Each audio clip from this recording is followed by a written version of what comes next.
Hey everybody, okay, so real quick I want to hop on here and do an updated breastfeeding video, and this is going to talk about specifically on engorgement because I just got over my breast being engorged. I had my baby Monday, today's Saturday, so he's 6 days old, and I got my breast milk in Wednesday. No, I started getting engorged Wednesday.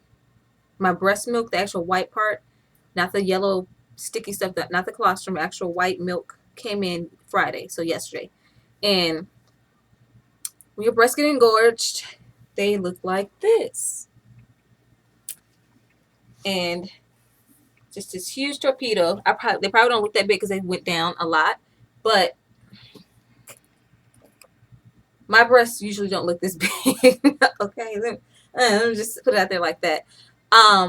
Engorgement is when your milk supply comes in and the mammary glands and the milk ducts are working overtime to determine how much milk your body should produce for your baby.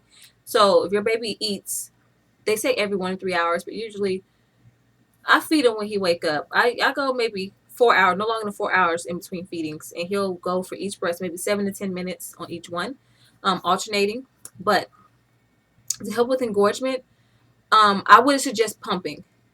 Don't pump when your breasts get engorged because when you pump, that means your brain is telling your body to produce more milk. So you think you're relieving your breast, but no. In actuality, 30 minutes to an hour later, your breast is going to seem even more full because your brain is telling your body to produce more milk when actuality you just want to give the baby enough. I wouldn't, for me, I don't know about anybody else, but this is my fourth kid. I've breastfed all of them for over a year, so I'm a little bit of an expert. Okay.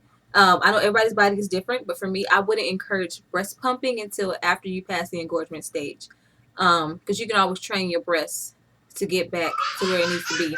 And I don't know any woman that goes back to work a week or two after having a baby, so you have time to train your breasts to produce more milk. Okay. Um, with that being said, to help with um, engorgement, stand in the hot shower, and of course your nipples are going to be sensitive, so you might want to cover those up, but just massage up here and on the sides, wherever you feel bulkiness or hardness at, massage it out and just massage those knots out. Also, you're going to have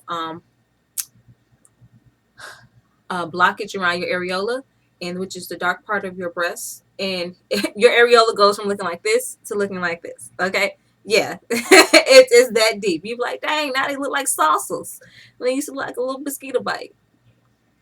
Okay, so your areola is right here, and usually it gets a lot of engorgement around this area too. So you just want to massage it out, especially when you're breastfeeding the baby. The best way to do it so it doesn't hurt, because engorgement hurts, and sometimes the baby bites down on your breast really hard, and it's not that they're doing it intentionally; they just don't know how to not bite. So you kind of have to wean them into it. What I like to do is flatten it like this. Of course, I'm not going to breastfeed my baby on camera. You're not getting that. No, some pervs out here. But you want to flatten it as best you can, and then make sure their lips are flamed like this, and make sure their tongue is down. So you want to flatten your breast, and then when they open their mouth, place it on top of their tongue, and then make sure that both their top and bottom lips are flamed, and then just massage the areola to get them a good flow of milk. Now you'll notice that when the baby is taking it in and swallowing the milk, he'll go mm, mm, mm. And sometimes you may notice that he'll take one suck and then won't move for a couple of seconds. That's because your milk flow is actually nice and flowy, meaning that when he took that first gulp, it streamed out like a streamer. Like, think of a water gun. When you squeeze the trigger and it shoots out, and it probably does. That's probably what's going on when he takes a couple of seconds in between each gulp or each suck. The milk is streaming down his throat, so he's getting a good flow of milk, which is a good thing. That's awesome.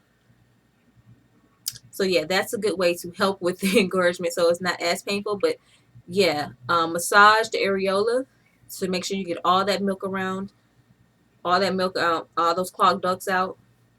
So he'll get the milk too. He'll get the milk, and then you're it's virtually not as painful, is what I'm gonna say.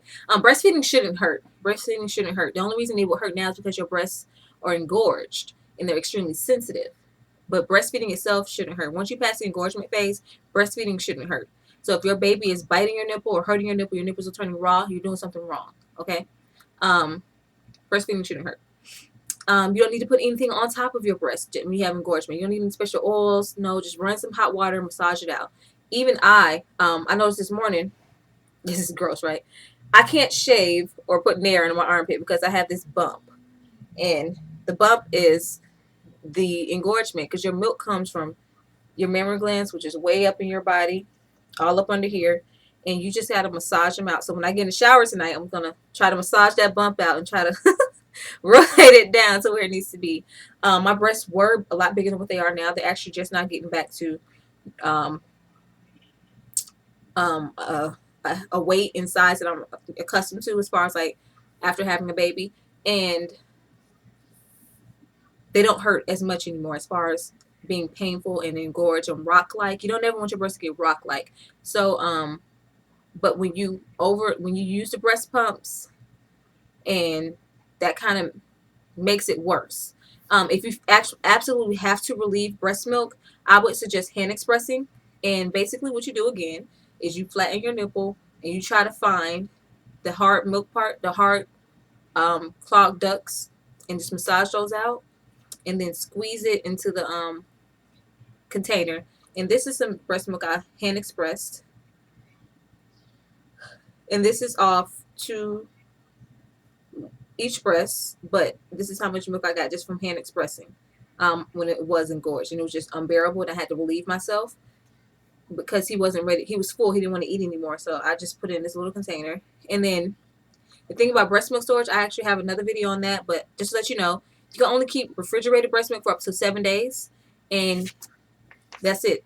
But frozen breast milk, you can keep up to 12 months to 18 months. I wouldn't suggest letting it go past 6 months. I mean, I'm just weird like that. I don't keep breast milk for that long anyhow.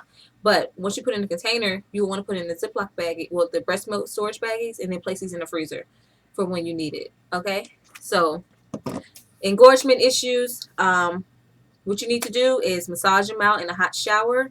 Um, when it's time to nurse your baby, try to get as much of the hard part massaged out and try to get him to suck that as much of try to take in as much as that milk as possible. And if you absolutely have to relieve yourself, do not use a breast pump. I would not suggest using a breast pump. It just makes the engorgement a lot challenging, harder. Okay, it takes a longer time for your brain to tell your body this is the amount of breast milk I want to produce. I was just hand express. Hand expressing is actually a lot easier than breast pump anyway. It's less messier. You don't have to clean the machine. You have to rinse out the little nipples and the silicone things, and it might not fit. You get no batteries. You got to plug it up. Look at my fourth baby. Got all these kids running around here. I don't have time to be hooked up to a machine milking me like I'm a cow. Okay, so I'll just hand express, and that is really good for me. So hopefully you found this video informative. Thanks everybody for watching. If you have any questions, definitely put them down below or email me personally. As far as like on my YouTube page, add me on Facebook, follow me on Instagram, check out the blog, and tweet me. And that's basically it. Thanks everybody for watching. I'll see you guys in the next video. Bye.